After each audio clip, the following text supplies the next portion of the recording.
కేసీఆర్ అన్ని అప్పులు చేసేసిండు, కేసీఆర్ అంత అప్పుల కుప్పలేక మార్చేసిండంటే నేనేం చెప్తున్నా, కేసీఆర్ 10 సంవత్సరాలు ముఖ్యమంత్రి ఉంటే 10 సంవత్సరాలు కేసీఆర్ ముఖ్యమంత్రి ఉంటే 7 లక్షల కోట్ల రూపాయలు కేసీఆర్ అప్పు చేసిండు. రేవంత్ రెడ్డి 2.5 సంవత్సరాలలోనే 3.5 లక్షల కోట్ల రూపాయలు అప్పు చేసిండు. ఇంకా 2.5 సంవత్సరాలు మళ్ళీ 3 లక్షల కోట్ల రూపాయలు అప్పు చేస్తారు. అంటే దాదాపు 5 సంవత్సరాలలోనే రేవంత్ రెడ్డి 6 లక్షల కోట్ల రూపాయలు అప్పు చేసేటట్టు కనబడుతున్నాడు. మరి కేసీఆర్ కొత్త రాష్ట్రం 2014లో కేసీఆర్ ముఖ్యమంత్రి అయిండు.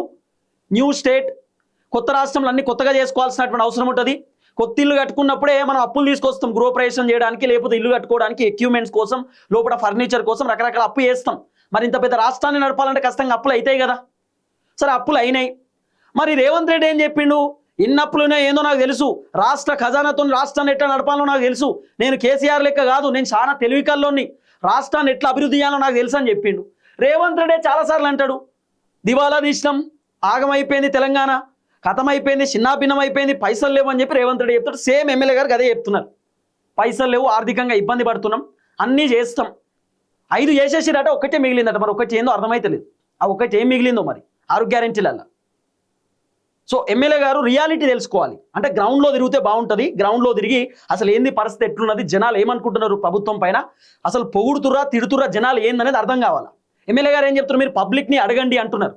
సో ఇప్పుడు జనాలు రియాక్ట్ కావాల్సినటువంటి అవసరం ఉంటుంది ఈ వీడియో పైన. దయచేసి మీరు కామెంట్ రూపంలో కామెంట్ చేయండి. రైతు భరోసా విషయంలో కాంగ్రెస్ ప్రభుత్వం బెటరా, కేసీఆర్ బెటరా? అసలు మొత్తం ఓవరాల్ కేసీఆర్ ప్రభుత్వం మంచిగుండేనా, రేవంత్ రెడ్డి ప్రభుత్వం మంచిగుందా? మీరు ఏమనుకుంటున్నారు అనేది కామెంట్ చేయండి. దోర్నాకల్ ఎమ్మెల్యే మాట్లాడినటువంటి మాటలపైన మీ అభిప్రాయాన్ని కూడా కామెంట్ రూపంలో తెలియజేసేటటువంటి కార్యక్రమం చేయండి. మరి వీడియోలోనేమో 3 పంటలకు రైతు భరోసా, 3 పంటలకు పంట బోనస్ అని చెప్పిండు. 25 లక్షల మందికి రుణమాఫీ చేస్తాం అనేటటువంటి మాట ఎమ్మెల్యే గారు చెప్తే, నేను ఫోన్ చేస్తే మాత్రం లేదు నేను 3 విడతలుగా రైతు భరోసా అని చెప్పిన, 3 విడతలుగా పంట బోనస్ అని చెప్పినా అని చెప్తున్నాడు.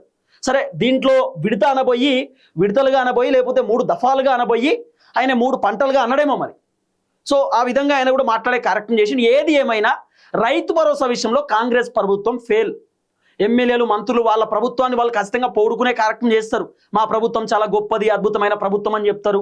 ఇక బీఆర్ఎస్ వాళ్ళు ప్రశ్నిస్తారు కాబట్టి బీఆర్ఎస్ వాళ్ళ పైన ఖచ్చితంగా బురదలే కార్యక్రమం చేస్తారు. కేసీఆర్ ఏం చేయలేదు, అట్లా ఇట్లా అని చెప్పి మాట్లాడతారు. కరోనా టైంలో కూడా కేసీఆర్ రైతు బంధు ఇచ్చిండు. కేసీఆర్ ముఖ్యమంత్రి ఉన్నన్ని రోజులు రైతు బంధు డబ్బులు రైతుల అకౌంట్లో టెన్షన్గా పడ్డాయి. ఇది వాస్తవం. ఏం బంద్ చేసిండో చేయలేదో తెలియదు కానీ రైతు బంధు బంద్ చేయలే కేసీఆర్. రైతు బంధు మాత్రం అకౌంట్లో పడ్డాయి. సో నేను అందుకే డైరెక్ట్ ఎమ్మెల్యే గారికే ఫోన్ చేసిన, అసలు ఏంది తెలుసుకుందాం, మరి వాళ్ళ వర్షన్ ఏందో. మేము ఉద్యోగాలు ఇచ్చేసినాం, కేసీఆర్ ఉద్యోగాలు ఇవ్వలే అంటున్నాడు. మరి 2 లక్షల ఉద్యోగాలు ఇవ్వాలి కదా, నిరుద్యోగులు ధర్నాలు చేస్తున్నారు కదా. ఇప్పుడు నేను ఇవన్నీ మాట్లాడితే ఎమ్మెల్యే గారు నేను అడిగిన ప్రశ్నకు సమాధానం చెప్తలేడు.